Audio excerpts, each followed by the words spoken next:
बोलिए शंकर भगवान की जय। भगवती मैया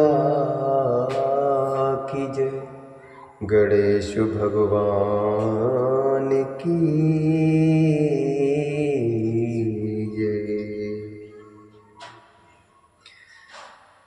श्री शिव महापुराण के अंतर्गत रुद्र संहिता जो कि द्वितीय संहिता है और इसके खंड युद्ध खंड जो कि पंचम खंड है, इसके अध्याय 58 में आज हम प्रवेश करेंगे और जिसमें वर्णन है काशी के व्याघ्रेश्वर लिंग महात्म के संदर्भ में दैत्य दुंदुभि निहलाद के वध की कथा। काशी के व्याघ्रेश्वर लिंग महात्म के संदर्भ में दैत्य दुंदुभि निहलाद के वध की कथा। सनत कुमार जी बोले, हे व्यास जी सुनिए, मैं शिव जी के चरित्र को कहता हूँ। जिस प्रकार महादेव ने दुंदुभि निहलाद नामक दैत्य को मारा, समय पाकर विष्णुदेव के द्वारा दिति के पुत्र महाबली दैत्य हिरण्याक्ष के मारे जाने पर दिति बड़े दुख को प्राप्त हुई। तब प्रहलाद के मामा दुंदुभि निहलाद नामक देव दुखदायी दुष्ट दैत्य ने उस दुखित दिति को आश्वासन योग्य वाक्यों से धीरज बनाया। इसके बाद वह मायावी दैत्य राज दिति को आश्वासन देकर देवताओं को किस प्रकार जीता जाए ऐसा उपाय सोचने लगा। दैत्यों के शत्रु देवताओं ने विष्णु के द्वारा कपट पूर्वक भाई सहित महान असुरवीर हिरण्याक्ष को मरवा दिया। देवताओं का बल क्या है, उनका आहार क्या है, उनका आधार क्या है। किम बलाश्च किमाहारा किमाधारा हि निर्जरः मया कथम शुजेयः शिवृत्योपायम चिन्त्यति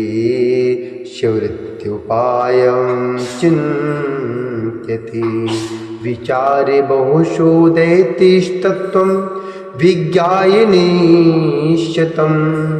अवश्यमग्रजन्मानो एतवोऽत्र विचारता।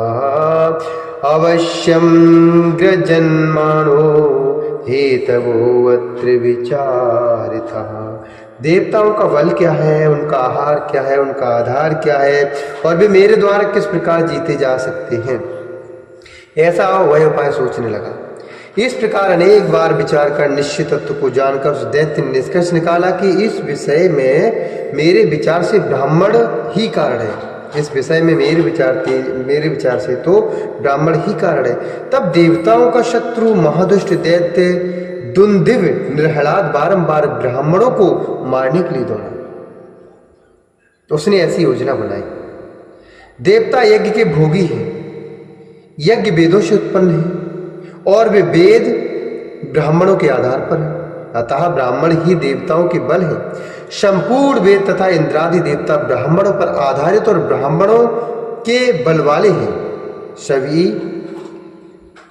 वेद तथा इंद्रादि देवता ब्राह्मणों पर आधारित और ब्राह्मणों के बल वाले हैं, यह निश्चय है। इसमें कुछ विचार नहीं करना चाहिए। यदि ब्राह्मण नष्ट हो जाए तो वेद स्वयं ही नष्ट हो जाएंगे, अतः उन वेदों के नष्ट हो जाने पर देवता स्वयं भी नष्ट हो जाएंगे। यज्ञों का नाश हो जाने पर देवता भोजन से रहित होकर निर्बल हो जाने से सुगमता से जीते जाएंगे और उसके बाद देवताओं के पराजित हो जाने पर मैं ही तीनों लोकों में माननीय हो जाऊंगा। देवताओं की अच्छे संपत्तियों का हरण कर लूंगा मैं और निष्कंटक राज्य में सुख भोगूंगा। इस प्रकार निश्चय कर वह दुर्बुद्धि खल फिर विचार करने लगा कि ब्रह्म तेज से युक्त वेदों का अध्ययन करने वाले और तप तथा बल से पूर्ण अधिक ब्राह्मण कहाँ हैं। बहुत से ब्राह्मणों का स्थान निश्चय ही काशीपुरी है। सर्वप्रथम उस नगरी को ही जीतकर फिर दूसरे तीर्थ में जाऊंगा। जिन जिन तीर्थों में तथा जिन जिन आश्रमों में जो ब्राह्मण हैं उन सब का भक्षण कर जाऊंगा। ऐसा अपने कुल के योग विचार कर वह दुराचारी तथा मायावी दुंदिभ निर्हलाद काशी में आकर ब्राह्मणों को मारने लगा। शमिधा तथा कुशाओं को लाने के लिए ब्राह्मण जिस वन में जाते थे वहीं पर वह दुष्टात्मा उन सभी का भक्षण कर लेता था, जिस प्रकार उसे कोई न जाने। इस प्रकार वह वन में वनेचर होकर तथा जलाशय में जल जंतु होकर छिपा रहता था। इसी प्रकार अदृश्य रूप वाला वह मायावी देवगणों से भी अगोचर होकर दिन में मुनियों के मध्य मुनि होकर ध्यान में तत्पर रहता था। पर्णशालाओं के प्रवेश तथा निर्गम को देखता हुआ पर्णशालाओं के प्रवेश तथा निर्गम को देखता हुआ वह दैत्य रात्रि में व्याघ्र रूप से बहुत से ब्राह्मणों का भक्षण करता था। वह निशंक होकर ऐसा भक्षण करता कि अस्थि तक को नहीं छोड़ता था, अर्थात हड्डी तक को भी नहीं छोड़ता था। इस प्रकार उस दुष्ट ने बहुत से ब्राह्मणों को मार डाला और उनका आहार कर लिया। एक समय शिवरात्रि में एक शिव भक्त अपने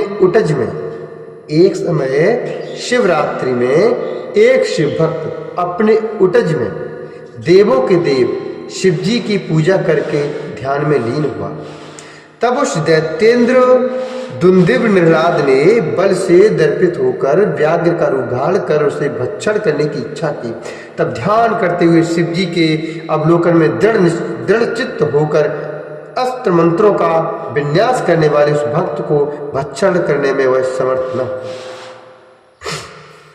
सर्वव्यापी शिव ने उसके आशय को जानकर उस दुष्ट रूप दैत्य का वध करने की इच्छा की। जब उसने व्याघ्र रूप से भक्त ब्राह्मण को ग्रहण करना चाहा, तभी संसार की रक्षा रूप मणि 3 नेत्रों वाले तथा भक्तों की रक्षा करने में प्रवीण बुद्धि वाले शिवजी प्रकट हुए। भक्त से पूज्य उस लिंग से प्रकट हुए शिवजी को देखकर वह दैत्य फिर उसी रूप से पर्वत के समान हो गया। जब उसने सर्वज्ञ शिवजी को अवज्ञा सहित आया हुआ देखा, तब वह व्याघ्र रूपी दुष्ट दैत्य उनकी ओर झपटा। इतने में ही उसे पकड़कर भगवान ने अपनी कांख में दबा लिया और भक्त वत्सल शिवजी ने वज्र से भी अति कठोर मुष्टि से उस व्याघ्र के सिर पर प्रहार किया। उस मुष्टि के आघात से तथा कांख में पीसे जाने से दुखी हुआ वह व्याघ्र अतिनाश से आकाश और पृथ्वी को भरता हुआ मर गया। उसके रोदन के महान नाद से व्याकुल चित्त हुए तपस्वी लोग उसके शब्द का अनुसरण करते हुए रात्रि में वहां आए। वहां मृगेश्वर सिंह को कांख में करने वाले शिवजी को देखकर वे सब नम्र होकर जय जयकार करके उनकी स्तुति करने लगे। ब्राह्मण बोले, हे जगत गुरु, हे ईश्वर, त्रायताम देव प्रत्युहादुरुणादितः। त्रायताम देव प्रत्युहादारुणादितः। अनुग्रहं कुरुष्व वेश तिष्ठात्रैव जगद्गुरु। अनेनैव स्वरूपेण व्याघ्रेसेति नामतः। कुरुरक्षां महादेव ज्येष्ठस्थानस्य सर्वदा। अन्येभ्यो ह्योपसर्गेभ्यो रक्षणस्तीर्थवासिनः। दुष्टानपाश्य गौरीषु भक्तेभ्यो देहि चाभयम्। ब्राह्मण बोले, हे जगतगुरु, हे ईश्वर, कठिन उपद्रव से रक्षा कीजिए और दया करके स्थान में स्थित रहिए। हे महादेव, आप इसी स्वरूप से व्याघ्रेश नाम से इस ज्येष्ठ नामक स्थान की रक्षा कीजिए। हे गौरीश, दुष्टों का नाश करके हम तीर्थवासियों की अनेक प्रकार के उपद्रवों से रक्षा कीजिए और भक्तों को अभय दान दीजिए। शरद कुमार बोले, इस प्रकार अपने उन भक्तों का वचन सुनकर भक्त वत्सल शिवजी ने तथास्तु कहकर भक्तों से पुनः कामेश्वर बोले, जो मनुष्य श्रद्धा से मुझे इस रूप में यहाँ देखेगा उसके दुख को मैं अवश्य दूर करूँगा। मेरे चरित्र को सुनकर तथा मेरे लिंग का अपने हृदय में स्मरण करके युद्ध में प्रवेश करने वाला मनुष्य निसंदेह विजय को प्राप्त करेगा। इसी अवसर पर इंद्रादि समस्त देवता उत्सव पूर्वक जय जयकार करते हुए वहां आए। देवताओं ने अंजलि बांधकर कंधा झुकाकर प्रेम से शिव जी को प्रणाम कर मधुर वाणी से भक्त वत्सल महादेव जी की स्तुति की। देवगण बोले, हे देवों के स्वामी, हे प्रभु।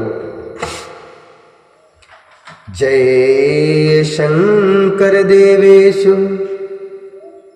जय शंकर देवेश, प्रणितारिति हरि प्रभु, एति दुन्दुभिर्निह्लाद वधात त्राता वयं सुरः, त्राता वयं सुरः, सदा रक्षा प्रकृतव्या भक्तानां भक्तिवत्सल, वध्याः खलास्य देवेश त्वया सर्वेश्वर प्रभु, त्वया सर्वेश्वर प्रभु।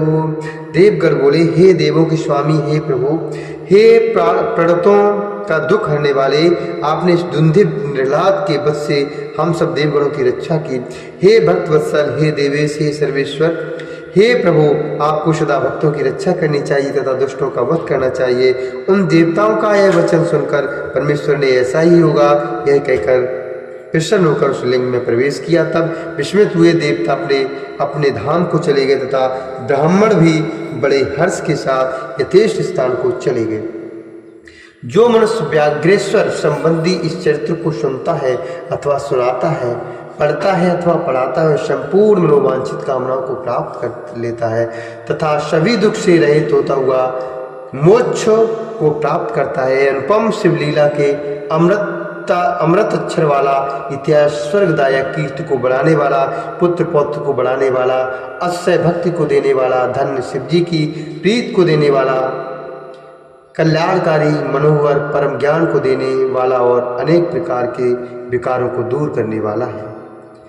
इस श्री शिव महापुराणे द्वितीयायां रुद्र संहितायां पंचमी युद्धखंडे दुंदुभि निर्ह्लाद दैत्यवध वर्णनम नामाष्टपंचाशत्तमोऽध्याय। इस प्रकार श्री शिव महापुराण के अंतर्गत द्वितीय रुद्र संहिता के पंचम युद्धखंड में दुंदुभि निर्ह्लाद दैत्यवध वर्णन नामक 58वां अध्याय पूर्ण हुआ। बोली शंकर भगवान की जय, भगवती मैया की जय, श्री हरि नारायण भगवान की जय।